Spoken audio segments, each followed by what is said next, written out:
इस शहीद स्मारक को प्रणाम करते हुए आज के इस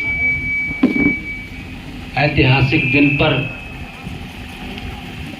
अपने शहीद जमींदार सिंह रामानंद रघुराई राम पदारथ राम निहोर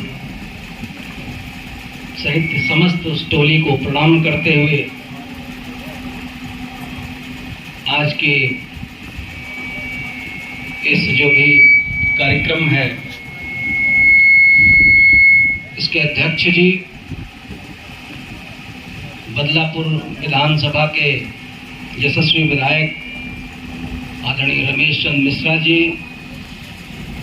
एक चीज बताएं, आज आप लोग हमको वैसा नहीं सुन पाएंगे जैसा मैं बोलता हूं। मैं 2-3 रात से जगा हूं, बहुत अस्वस्थ हूं और जैसा कि उन्होंने बताया हमारे एक बड़े करीबी रिश्तेदार बड़ा नौजवान लड़का है इलाहाबाद में वेंटिलेटर पे, यहाँ से मैं सीधे वहीं जाऊंगा। हम सबके वरिष्ठ अभिभावक सतदेव सिंह जी, गुरु जी, आदरणीय देवराज पांडे जी, फैसल हसन दबरे साहब जिलाध्यक्ष कांग्रेस, आंसू जी जिला पंचायत सदस्य, डॉक्टर साहब आपके पिताजी से तो बहुत परिचित हूँ, डॉक्टर रॉबिन सिंह जी, सबको जानता हूँ,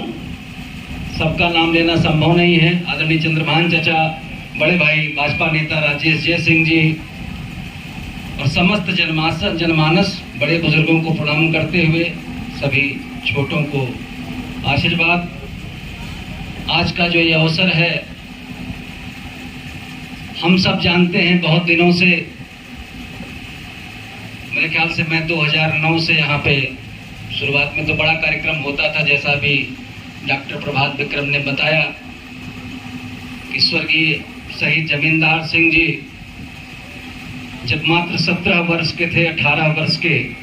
उस 18 वर्ष की उम्र में इसी सिंगराम इंटर कॉलेज के छात्र हुआ करते थे और एक जज्बा था उनके अंदर, जो मैं यही बात कहूंगा कि जो भरा नहीं है भावों से बहती जिसमें रसदार नहीं, वह हृदय नहीं, वह पत्थर है जिसमें स्वदेश जिंदा है। ऐसे शहीद जवान जमींदार सिंह, ऐसे रामानंद रघुराई राम पदारथ राम निहोर को मैं इस मंच के माध्यम से श्रद्धा सुमन अर्पित करता हूं, उनको प्रणाम करता हूं, समस्त जनमानस की तरफ से उनके प्रति अपनी कृतज्ञता ज्ञापित करता हूं।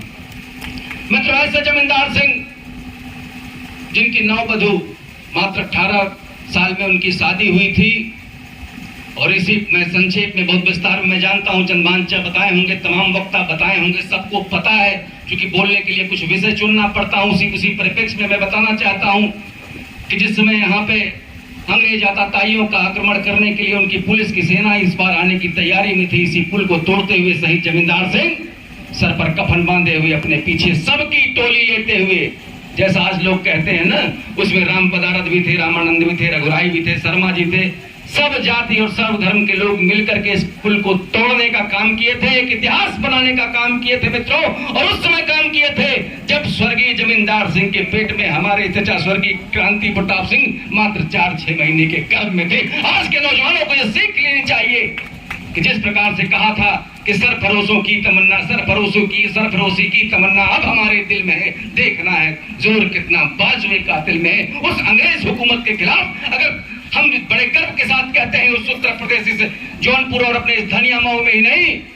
इस भारत के अंदर जिस समय सन 42 की क्रांति उत्पन्न हुई थी, हम सबके परिवार के, हम सबके क्षेत्र के लोग भी उसमें बड़े गर्व के साथ हिस्सा लिए थे और अपने प्राणों की आहुति दिए थे, गोली खाए थे। ये तो 16 अगस्त की बात हो गई। इसके बाद 23 अगस्त को इसी अग्रौरा गांव में, जहां पे लगभग हर वर्ष मैं जाने का प्रयास करता हूं, लोगों को वहां पे उन दरिंदों द्वारा लटका दिया गया था, पेड़ पे लटका के उनको गोली मारी गई थी और पेड़ बहुत दिन तक था। जैसा कि बताया गया, वहां कुछ कार्य स्वर्गीय तेज बहादुर सिंह द्वारा कराया गया था, फिर छोटा मोटा काम जो संभव था वो हम लोगों द्वारा। और उसके बाद मैं विधायक जी आपको धन्यवाद देता हूं कि आपने वहां पे अच्छा कार्य करवाया और मैं हर अच्छे कार्य की प्रशंसा करता हूं, गुर प्रशंसा करता हूं और खराब काम की निंदा भी करने में कोई गुरेज नहीं रखता हूं। आप बहुत बहुत बधाई के पात्र हैं। मित्रों, मेरे कहने का तात्पर्य सिर्फ इतना है कि ठीक है, सब लोग कम से कम हम अपने बुजुर्ग को, अपने शहीद को, जिन्होंने अपने प्राण की आहुति दी थी, उनको याद करने के लिए यहाँ इकट्ठा होते हैं। हम चाहते हैं कि बस यही बात रहे, उनकी आत्मा को शांति मिले, हम सबके द्वारा उनके इस स्मारक पर 2 पुष्प चढ़ते रहें और यही बात चरितार्थ होती रहे कि शहीदों की चिताओं पर लगेंगे हर वर्ष मेले और वतन पे मरने वालों का यही आखिरी निशान होगा, यही आखिरी निशान होगा। इन्हीं शब्दों के साथ एक बार पुनः मैं डॉक्टर प्रभात विक्रम, जो स्वर्गीय क्रांति चचा के प्रपौत्र हैं, इन्होंने जितने अच्छे से जो कार्य हम लोगों ने शुरुआत किया था, बीच में इसको भव्यता दी थी चंद्रभान चचा के गार्जियनशिप में, उसको ये लगातार इसको अनवरत कर रहे हैं, करवा रहे हैं। और आज तो हमारे माननीय विधायक जी का भी आगमन हुआ है, आगे और अच्छा कार्यक्रम होगा। इसी आशा के साथ आप सबको बहुत बहुत प्रणाम करते हुए शहीद के चरणों में पुनः अपना श्रद्धा सुमन अर्पित करते हुए अपनी वाणी को विराम देता हूँ। जय हिंद।